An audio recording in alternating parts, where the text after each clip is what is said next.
এখানকার লোক খুব অসহায়, খুব গরিব, বাড়িঘর ভাঙে গেছে নদীতে, আমাদের বাড়িঘর নাইকা, তারপরে রাস্তায় চলাফেরা করতে খুব সমস্যা। মানে যে যদি অসুস্থ কোনো লোক থাকে রাস্তার ভিতরে এত খারাপ অবস্থা, জাকিতে জাকিতেই মারা যায়। আবার আমার নিজের বাস্তি রাস্তার ভিতরেই ডেলিভারি হয়ে গেছে, মানে যে এখানে ব্রিজ দেওয়ার কথা বলে কিন্তু ব্রিজ হয় না। এখন আমরা বাইসে থাকতে ব্রিজ দেখতে পারবো না কি, এটাও ঠিক নাই। কত অসহায়ভাবে এইভাবে চলাফেরা করি রাস্তাঘাটে। গোলচক্কর এইখানে ব্রিজ দেওয়ার জন্য বহু লোকে বলে ব্রিজ দিব দিব দিব, নির্বাচন হয়ে গেলে আর কোনো খবর থাকে না তাদের। এইভাবে অনেক দিন যাবত আসতেছে। এখন এই বছর কি হবে না হবে আল্লাহই ভালো জানে।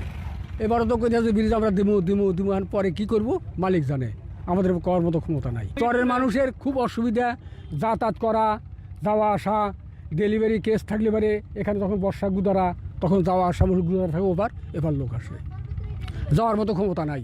নিম্নে 1.5 ঘন্টা বসে থাকা লাগে। এই জন্য ব্রিজের খুব প্রয়োজন, ব্রিজের এখানে খুবই দরকার।